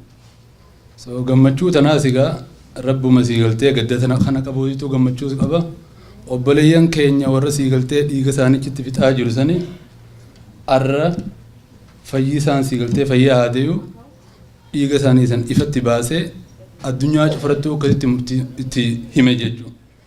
Kana jechuun gaa inni maasiin ga'e ammoo nurratti hidhaadha wili maal godhuun nurra jira jenneef gaafachuun nurra jira as keessaas warri jiru warri opportunity adda addaa qabdan itti faayidaa qabna warra siigaltee legislatoratti cufaatu nuti hogguu aluma baaneetuma siigaltee demonstration agoona yoo jenne demonstration yookaan namni sin dhageenye waa takka faayidaan qabu jechuudha. Uummata keenyaas jala deemne ifumaafuu walitti dhufnee akka wal jajjabeessinu kanaan gammachuu kabajaan isin gaafadha itti aansuudhaan ammallee akkamitti siigaltee waan inni nuu fide kana nuti immoo kana booda maal godhuun nurra jira jennee if gaafachuu qabna jechuudha. Waanuma baatuma takkaaf akkanatti oowwii hunqee dhaabbatu osoo hin taane fuulduraafuu akkamitti itti fufuu dandeenya. Waashintan DC immoo akkuma qabdanitti 29tti waan guddaa deemaa jira. Kanaas fayyaa haa ta'anii akka Oromoo Community TV Oromoo Chamber of Commerce fi namoota hedduu jira behind the scene warra kana cufa godhaa jiru. Ammallee keessaafuu Minnesota qofaa miti biyya isteeta cufa biyya siigaltee Oromoon jirtu isteeta 32 oli warri community ka dhufe bakka cufatti waan akkanaa kana cufa goone mobilize goone nama keenya jidduu dhaabbachuu qabna. Waan amma itti fufamte kana dhiiga siigaltee jaalloowwan qabsoo irratti dhumee kuni akka hin dhaabbanne bilisummaan dhumaa jirti itti fufnaa jajjabaadhaan isin hin jaani gabaabdumatti. Kamotan bakka Faraanin bu'ee Faraan hedduu dubbachuun sodaadhaa honoo hojii jetta shitee illee na yaabne waa'ee Faraan keenyaatiin isiniif hima hedduu qabsaa'aa ture yeroo isaa xiqqaa hawwisoo Hamzaa Baashaa isa hedduu ijoolleen isaa hamata 14 eegale qabsoo keessa osoo ijoollummaa turre nutillee itti yaadne fayyisaadhaaf anillee wallee gabaabduu Faraan waan irraanfatee sodaate surprise man godhe kanaafuu على بارمو سنجيه walleen nan jechuu deemtuun wallee seenaa qabdu namni beeytan nadii gammadaa du'ee jira qabsoo keessa waliin turre kumsaa gadaa hawaas jaarraa araarsoo abbaa humnaa hin duune keeniyaa jira hidhaa bahee hedduu uummata qabsoo wallee kana qopheessee gamtee isaa jaaniin gaara guddatee magaalaa Hargeysaa Somaaliyaatti du'ee wallee tanaan isiniin jechuu fada. Baadiyyaa Arsiin Harargee Sidaamoon Shawaa Wallaggaan Jimmaa Walloon Ilubbaa Buraan kan gamoo Goffaan Marrayyaan Saboon nu yaamti lafee nabaaboo qabsoo haafannuuf nu alaabaa Oromoo addaan nu babaasuuf baay'ee carraaqanii amantii fi kutaa daangaa godhatanii maqaa nuti hin qabne nutti moggaasanii wayyaaniif weerartuun barwaan hin dandamanii. Bahade hankaba kibani siyam bite abaya ilman kona dankaba sabdina raul nakaba gafa sirni gada digame face jarme da budan ilman koda me harkota gabruma dini rafe kan gosa amantin addan babasun arrabo dage wa makanun kas taya wayane ilman koromo dini waliko khani sabrin katte khalo irrahaft واللين بودا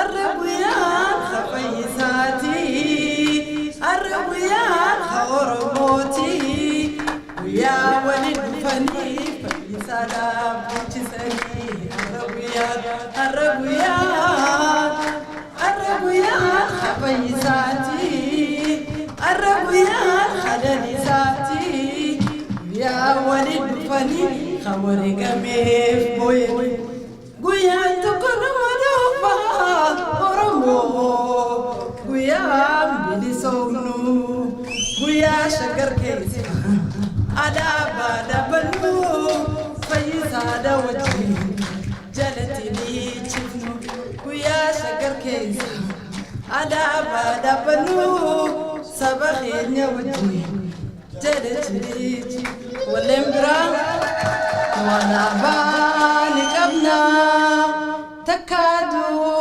هنقاتو بريس دولو قبنا وصوكفلو كندو افوريقني سيون قبنا كم نلقين هادو على بادبون قبرما على بادبون هيوما على بادبون تفما افوريقني سيون قبنا كم نلين هادو قالتو ما أورمو منيسوتا أكدا بكرا لابتو أورميان لي منيسوتي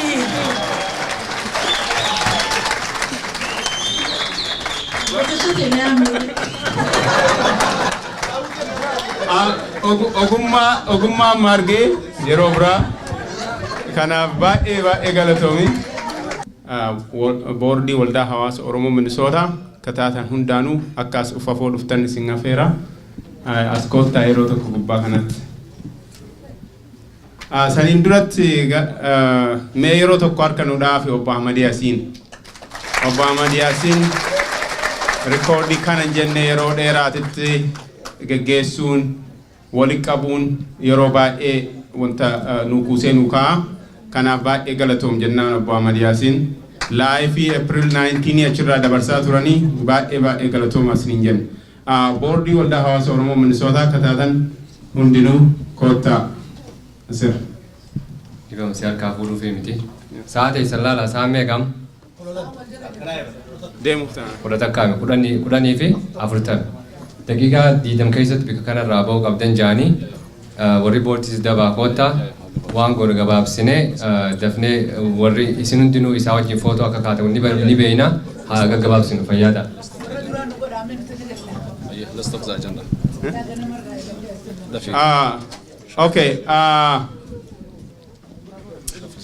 Okay.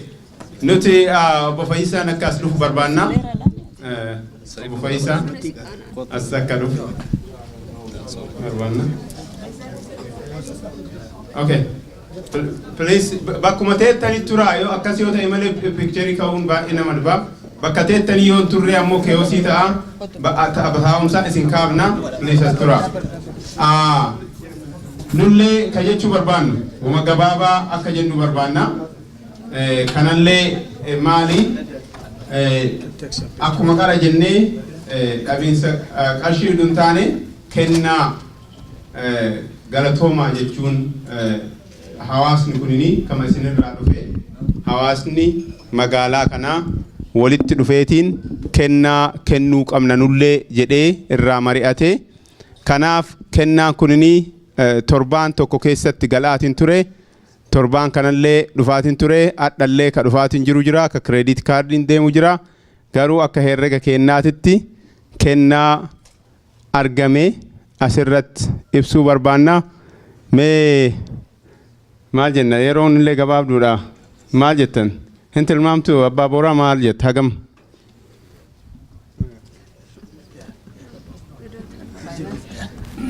abbaan booraa inni himta moree itti dabaltamoo inni sanuma himuuf so akkuma obbo Tashiteen jedhee haga ammaa qulqullaa'ee addan baane qammatti qabna jennu isaa afaan guuttannee galaa godhuufii dandeenyennu $25,000. Doolaara 25,000 guyyaa boruutetti haga oduunni asiin deemnetti akkaawuntii isaatti akka galu hawaasa kanarraa ka argame baasii asii baafnu ka convention center akkasi bareechifneetiin hundinuu bareechiftanii baaftan san hundi keessaa bahee hawaasni Minnesota akkuma GoFundMe irratti illee contributii godhanii jiran asitti illee baay'ee galatoomii waan gooteef galatoomii siin jennee doolaara 25,000 guyyaa boruutiif akkasumas akkuma credit kaardiin galuun galchuuf qophiidha kanaaf hawaasa kennaan galatoomaa isinin jenna maaliif isinirraa dhufe ulfaadhaa galatoomaa isinin jenna kanuma jechuu barbaanne baay'ee galatoomii amma akkuma asirratti dhaabannee namoonni as jirtan asumas suuraa fudhannaa kanaaf kanarra waan jechuu okay kana galatooma qofaa isinin jedha baay'ee galatooma isinin jedha bofaysaan kanaaf kana asirra buufna kanaafu let's push this okay teebiliin kaana ammallee akkasuma teebiliin kaanee suuraa dabne daawwattoota Oromoo TV jaalatamoo qophii Oromoo TV'n isiniif qopheessatan daawwattanii akka gammaddan ni abdanna. Keessattuu ammoo koreen qindeessituu deeggarsa Fayyisaa Leellisaadhaa magaalaa Minneapolis fi Houston fi Indiana irraa wal ga'aniiti yeroodhaan wajjin haala kana qopheessanii Oromoo community'n magaalaa St. Paul qubattus hedduudha akka biraatti irratti hojjette dhugumattuu isaan martinuu haa galatoomanii. Taniin dhumarratti immoo himuu barbaadu qabsoon biyya alaa tana keessatti geggeeffamtu tadhumtuu miti ayyaana guddaadha qaba Oromoon keessattuu wayyaaniidhaa gatan tarte Fayyisaadhaa waan wayyaaniin itti jirtu addunyaa tana hunda agarsiise addunyaa tana hundattuu mul'ise Oromoon biyya alaa jirtu immoo tarkaanfii itti aantu fudhachuun barbaachisaadha. Tarkaanfiilee san keessaa takka guyyaa 29 baatii fulbana yookiin immoo birraa September magaalaa Washington DC'tti raalii yookiinis hiriira guddaa gaggeessuudhaaf jiraata Oromoon. Ameerikaa bitaa bakka mararraa dhufuudhaaf jiraata. Torontoorraa, Ottawaarraa, Winnipegirraa, Seattleirraa bakka irraa hafu tokkollee hin jiru. Kamnisootaa taatu maal gaafattan Fayyisaadhaafuu hammas takkaa bahee kasanii oliitiitu bahuudhaaf jiraataa jechuudha. Warri bakka fagoo jirtan ammoo ayyaana Fayyisaa Leellisaadhaa arkuudhaa isaa dubbatullee arkuudhaa hin arkanne ta'a. Kanaafuu inninis magaalaa Washington DC'tti hiriira guddaa Oromoon gaggeessuuf deemu sanirratti waan mul'atuuf jecha ayyaana isallee arkuudhaa achirraa ni qabaattan jechuudha. Kanaafuu guyyaan tokkuma taraa tana tadabarteerra caaltu akka taatu ni abdanna. Tadabarteerra wanni caalchisu guddaan tokko miidiyaaleen garaagaraatis achitti waan mul'ataniif. Kana maleedhaas bakka bu'oonni mootummaa Ameerikaa keessa hojjetan bakka bu'oonni senatarootaa fi koongiresmeeniin garaagaraa achirraa waan qooda fudhataniif jecha namoonni biyya adda addaatirraa isteeta adda addaatirraa dhufanis bakka bu'oota isaanii dubbisuun waan danda'aniif jecha ammumaan warri ballama qabatanillee qabadhaa rakkoo uummanni keessa jiru itti hima hundinuu tuni waan waajiba jedhaniin waan dirqama ilmaan Oromoodhaa hunda Oromoo TV daawwachuu keessaniif galatoomaan isiniin jaa guyyaa sanis Washington DC irraa haala jiru waliigala kallattiidhaan Oromoo TV'n isiniif dabarsuudhaaf jiraata. Nagaan nuuf jiraadha.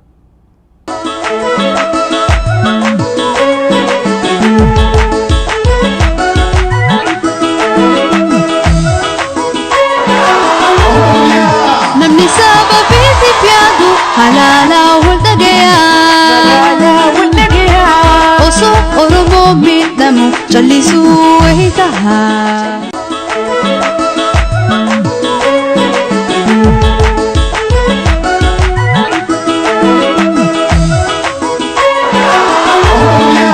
namni saba biti piadu halala waldagaya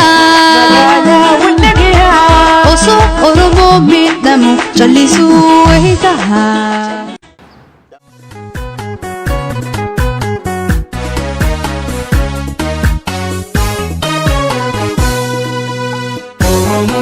Akeka hayota galfata dalota Awi jarraf ture Lata hegere Mudefano si awa Gaful kulawa Dar amanama Balma haganama Elo wala buma Tu bilisuma Elo wala buma Tu bilisuma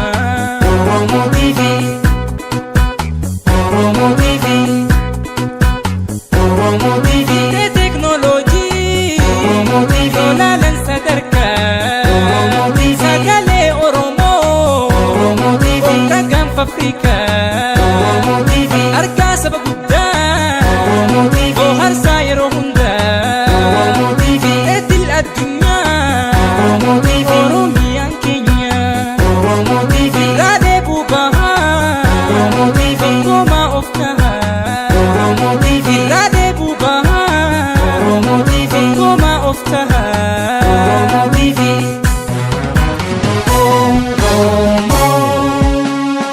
Oromo TV